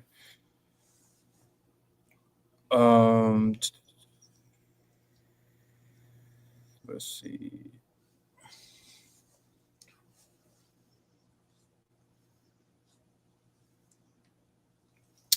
Jay says, yeah, they could do the alma mater before rushing the field to give the opposing team a little time to get out. Yeah, maybe. But part of it, part of the appeal is being on the field with the with the team and singing the alma mater. Like that's a part of the fun. But I don't know. We'll see kind of how it manifests itself. It's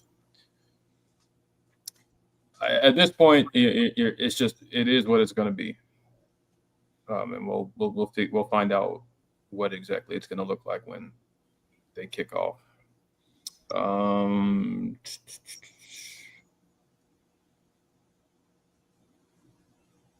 Let's see. Intelligent Savage says 2026 running back Amari Thomas, the former Florida State commit, is saying he's 50-50 on coming to Clemson without official visit over South Carolina. What's y'all's thoughts on it? I will say that Clemson has been in contact with Amari Thomas. CJ Spiller has reached out. There have been conversations. As far as where he's, whether he's going to actually make the trip, I don't have inclinations that that's going to really happen. We'll see. These things are fluid, but with how Clemson is, they're not just going to extend him an offer. I mean, he's got to come to the campus, and that's never going to. That's one thing you'll probably never see Clemson really move off of. Is just offering guys before they ever get on campus unofficially. So I mean, he's got to express the interest. He's got to if Clemson is going to pursue him, seriously, he's got to reciprocate. And if he's wishy-washy on whether or not he's actually going to make it up there, I don't expect Clemson to really try to to push him to do it.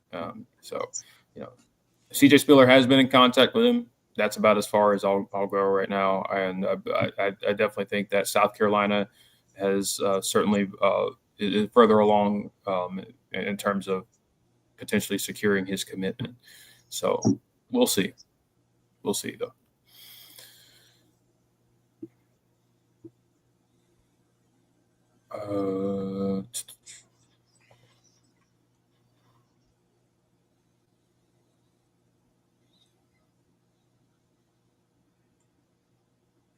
Yeah, I guarantee if we beat LSU, there'll be no stopping the fans. Yeah, I mean, especially if it's a barn burner. Like I say, on top. Yeah. Go ahead and get that checkbook ready because Clemson's gonna be spending $50,000. Yeah. Come Sunday morning, they're gonna have to write a check. I think Graham Neff will have the check signed and delivered already. He probably gonna put it. He gonna put it in the mail before the game. He's gonna be in the crowd. He's gonna run with everybody. I mean, Graham Neff's gonna look at the camera and be like, "Checks in the mail. Don't worry about it." I guarantee you. Week 1, 50 G's.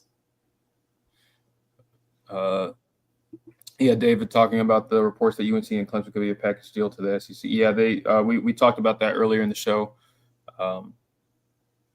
Me and we really don't think that it's something that's going to materialize anytime soon if there is any real smoke to it. So I don't think it's imminent, but certainly something that could be talked about behind the scenes and could be a possibility that could come to fruition one day. But it's not. There's nothing imminent right now about conference expansion, because specifically the two conferences that you would be talking about going to, in particular this conversation, the SEC, they're going to want to renegotiate when they add people. So just look when their deals come up, and that's around the time frame that the next set of conference expansion moves will probably happen, if they're going to happen. Yep.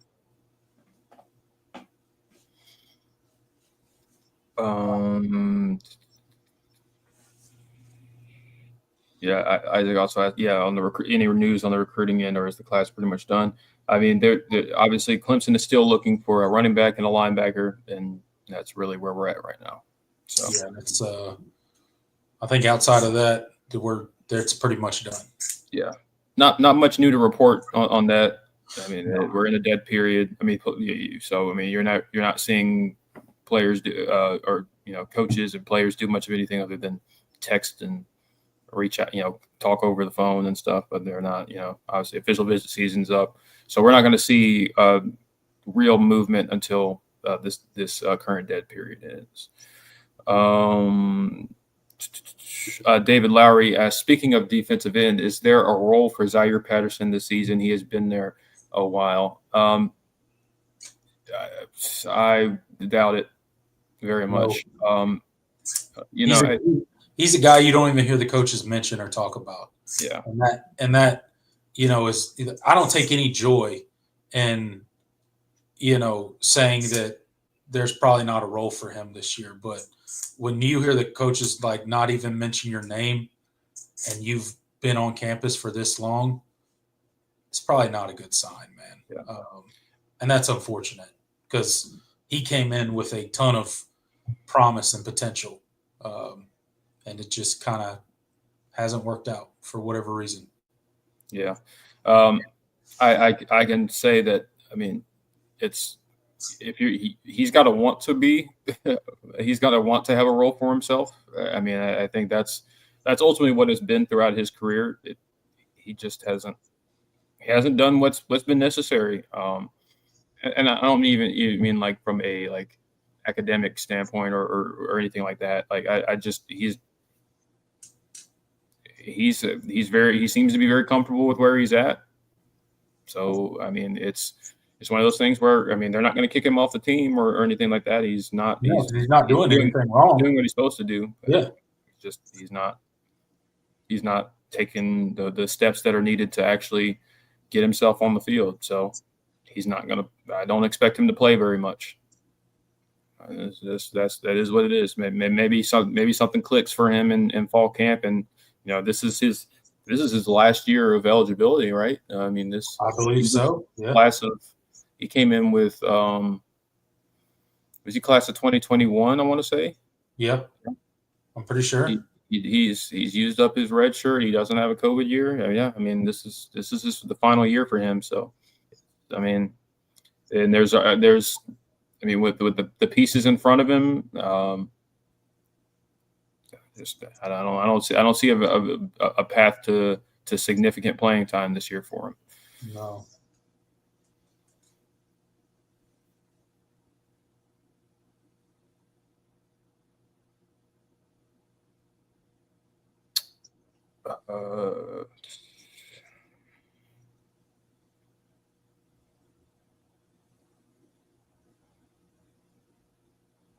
Yeah, he was class of 2021. Yeah, I thought so. 4-star.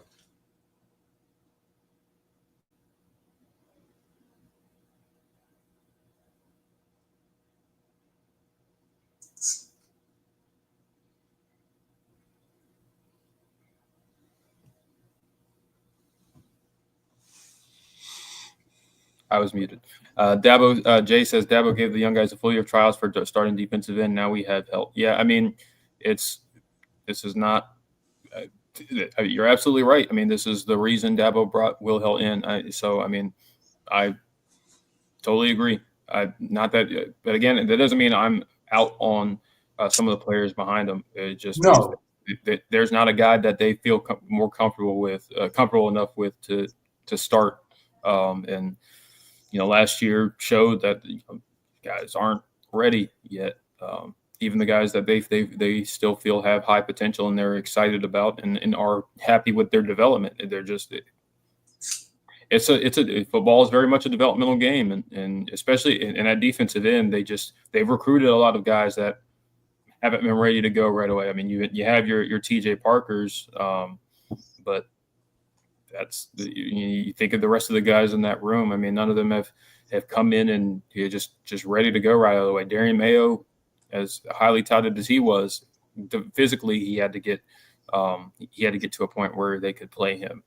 And then you've had guys on the roster that just have not, reached, their recruiting star ranking, like Cade Denoff, like Zaire Patterson. At this point, you don't expect either one of them to make a major senior year jump, but you never know.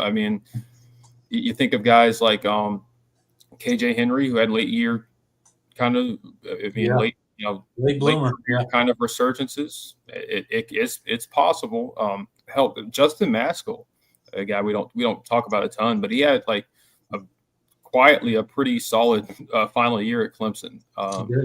So it's not out of the realm of possibility to see some of these older guys that have been in the room kind of flip a switch, but I'm not banking on it. No, I'm not banking on it. And that's why and I don't think the staff is either, which is why you bring in a guy like Will Hill. So we'll see. We shall see. If they do put together, if the light bulb does come on for a couple of them, then that's obviously elevates the ceiling, well, not just the ceiling, but elevates the floor of this group in a big way. So that's one thing to hope for, not one thing not a thing I'm making on. That's for sure.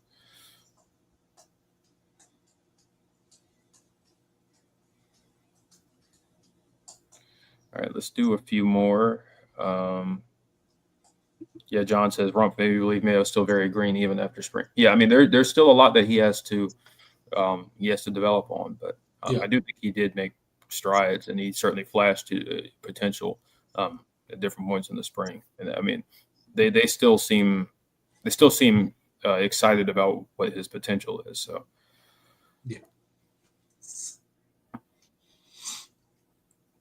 Yeah, Jay says there are a bunch of bodies in the defensive end room that coaches not named Dabo would have found homes for. Yeah, I mean, and listen, I appreciate the way that Clemson goes about doing things in that regard. Like, even if a player does not live up to their potential, I mean, Clemson sees that as a reflect. That they take the responsibility for that. Not then there's like Dabo puts that on his coaches. Yeah, you and recruited the guy. Himself. Yeah. You recruited the guy. We recruited the guy. Either we develop him or we don't. But yeah, we're not going to kick him out until graduation. That Clemson is a until graduation school. I do appreciate that, and I think in some ways, does it hurt them? Sure. In other ways, does it help them? Absolutely. Yeah. Right. I think there's a certain level of loyalty that is reciprocated when you operate in that kind of way.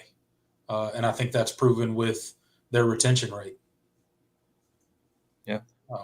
And that's practice what you practice what you preach. I mean, it's like you when you recruit these kids, you preach loyalty, but if you're going to kick them out just because they don't play as well as you hoped, then that's a kind of a poor reflection on you and how truly dedicated or how truly faithful you were to what you were talking about, what you were preaching. I do like that's a policy that maybe some fans would be like, no, just process them out. I'm not of that opinion. I mean, listen, if they like, and Clemson has, I mean, if they have had guys graduate and be like, okay, you're probably still not going to play. I guess if they have a graduate, like they have a graduate year to use, probably not going to play this year. I would look somewhere else. Clemson does; they still do that, but they've made a commitment to a player that we're not just going to turn you into a good football player, but we also, you're going to leave here with a degree. So if you haven't got your degree yet, we're not going to just get you out of here because you're not playing as well as we hoped. So I do appreciate that it is a holistic student, like they recruit student athletes and they want the student part to matter too. So let's see. Did you see I've seen a couple people mention it here, but the Raiders released Christian Wilkins? No, I think I missed that. Did they say why? Adam Schefter's report. Here, I'll read it to you guys. Raiders are releasing defensive tackle Christian Wilkins with the designation of terminated vested veteran. His time in Las Vegas is now over due to how Wilkins treated the rehab from his foot injury he suffered last season. The Raiders have voided the remaining $35.2 million of guaranteed money left on Wilkins' contract last month and today. Wilkins filed a grievance with the NFL Players Association. So, don't sound good. I don't know. Yeah. Apparently, they didn't like how he handled his foot rehab or something. I don't know. That's interesting, but I'm sure he'll land somewhere else. Plus, they owe him $35 million. So. Well, is it? I mean, if they can, I think if they don't have to. I think. Can they void? Do they void that? I don't know. I guess that's. Yeah, I mean, well, based on what I'm reading here, they can void it. They did void it. So I don't know what that means in terms of. How do you void guaranteed money, though? I don't know. That could potentially. Yeah, that move will create. Here's the salary cap hit. Oh no, so they'll still take a cap hit. So I guess how much? I don't know how much he would actually get. I guess. Yeah. I'm sure there's some sort of financial implication there because that's probably the reason that he filed the grievance with the NFL Players Association is because he's not getting the money that he feels he's owed. Yeah. Well, we'll see how that works out. I mean, I can't, I want to side with the Clemson player, but there are valid reasons to avoid a contract, and there Yeah, are. I'm going to side with Christian Wilkins blindly on this one. Yeah. Screw the Raiders. I don't care about them. Yeah, true. Screw the Raiders. That organization does not deserve dumpster fire organization. Yeah. So whatever. Clemson alumni. They have ruined many a Clemson player's career. Yeah, yes, they have. Clemson alum said apparently the Raiders wanted him to have another foot surgery, and he didn't want to.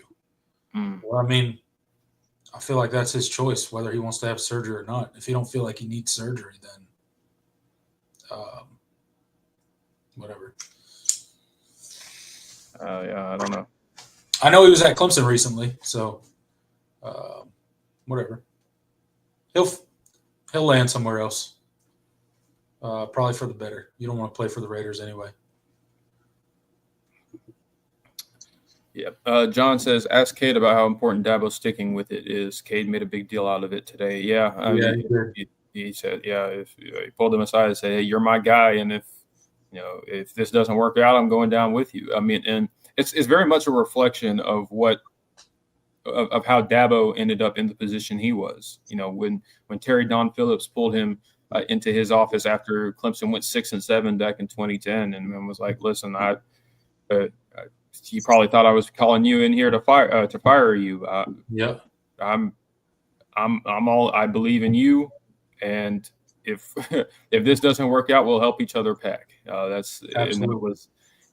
So it very much is Dabo extending the same kind of loyalty that was that was expressed and he received from him when he was when he was getting his start, and I think it's very cool, and I mean it's very much about what Clemson what they preach about, and that's as a player, if you're Kate Klubnik, how invaluable is that?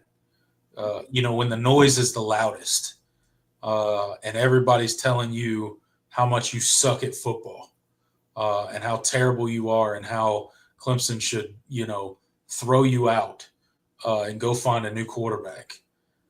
For your head coach to, basically call you in the office and be like, hey, man, I believe in you. You're the guy. Don't worry about it.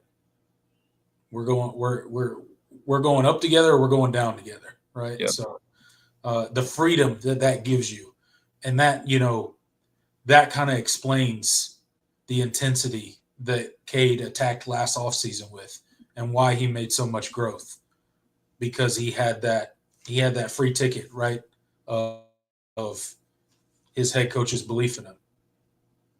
So. I think that meeting was pivotal in kind of Cade turning it around and getting his head right. Absolutely. And we will we're super excited to see what that belief manifests itself as in Cade's final year. I mean, he's proven that he has it in him, and we'll see whether he can make that next jump and take Clemson to where we think he potentially can. It's a completely different offseason, right? So last year we figured out that Cade Klubnik can block out the negative noise. Well, this season we're about to find out if he can block out that positive. All that telling you how great you are talk. We'll see. I think he's capable of it, but that's just me. Yeah, I'm with you. Arthur says, guys, I'm a Tigers and Raiders fan. I always love my Tigers, but as a Raiders fan since '83, I feel bad. Yeah, hey man, but it's nothing personal. But I'm sure you feel the same way about the Raiders, like in your frustration. I mean, well, you've seen some good teams. I mean, you've been a fan since '83, but especially as of late, you've seen some pretty horrific management. So Yeah. I definitely. Hey, I'm a Titans fan, so I can empathize.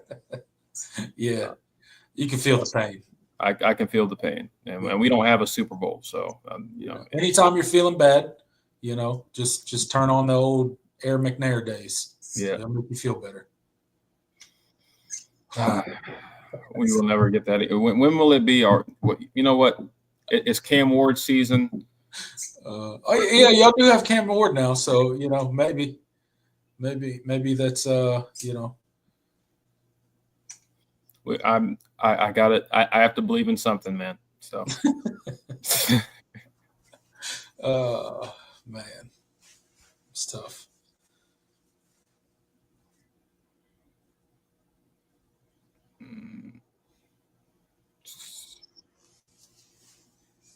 All right.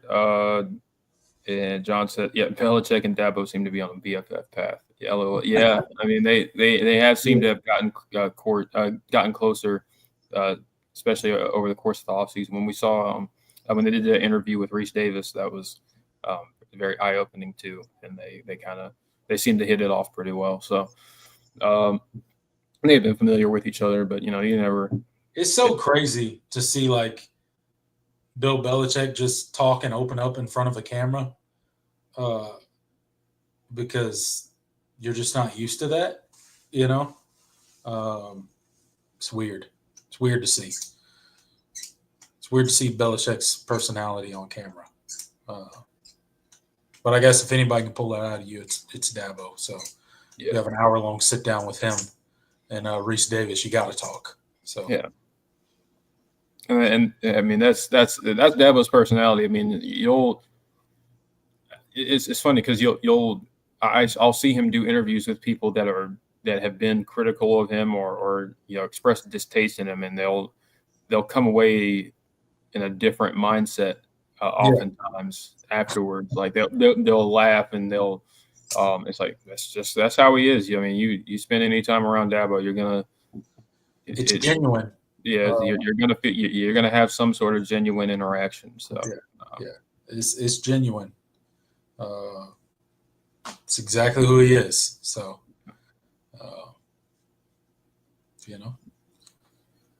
I'm waiting for that Josh Pate interview with that. Yeah, I mean of all the people, I mean I think Josh would do well. Would do a good interview with Dabo. I mean, Josh has had his criticisms. I'm sure he's tried. He's far from a guy that I would consider a Dabo hater. Like I wouldn't classify Josh as that. I think he's mostly fair. So I wouldn't. I don't know what's taken. So and Dabo is the number one guy that he wants to interview that he hasn't. So I mean, there's obviously interest on Josh's side. Yeah, I'm sure Josh has reached out and tried to make that happen. So yeah, so hopefully it will happen one of these years. Yeah, you would think it has to. I mean, eventually. I think eventually. I mean, with a platform as big. I mean, he was on. I mean, Dabo he's been on the Andy Staples show. He's been on all sorts of people's college football media people's shows. I mean, I think you'll see him on Josh's show eventually. Yeah, he's been on Eric McLean and Kelly Grammer's show. Yeah. Andy and Ari's show. Yeah. Yeah. So, yeah, I'm sure he would make it happen eventually. All right, guys. I think that's going to do it for us. Take this one from Arthur. I just saw it. Arthur Moss, channel member. Thank you for supporting the channel in that way. He said, TPC, how proud of a father would you be if your daughter went to Clemson and played softball? Well, I would be extremely proud. First and foremost, because that is her dream, is to play softball at Clemson University. So that's why she grinds each and every day and works as hard as she is. And then secondary, obviously, the lifelong Clemson fan in me would be extremely proud as well. Yeah, she's grinding every day to try to realize that dream. So hopefully one day, Arthur, me and you are on here, Jordan's on here, and I can break that news to everybody that dream is. That would be something special, so, man. Yeah, that'd be great. Nothing would make me happier than for her to realize her dream, which is exactly what you said, to be a Clemson softball player. So we'll see. We'll see. We will. That's a nice heartwarming way to end off the show. Yeah. Seriously, thank you guys so much for tuning in. Still got 21 people left as we hit the 2-hour mark. Make sure if you haven't already, please hit that like button. We would greatly appreciate it. All of you, those of you that have left comments, those of you that have super chatted, our channel members, of course, Arthur Moss and David Lowry, wherever you are. Let me pull you up. Thank you guys for being channel members and supporting the show each and every month. And of course, please, like I said, this is the final reminder. This is like the fourth one in the show. Please tune in next week because we are having special guest Grayson Mann of TigerNet on the show. I'm super excited for it, and I hope you guys are as well because it's going to be a great time. And we definitely plan to have more guests in future weeks. So y'all make sure to stay tuned for the news for that.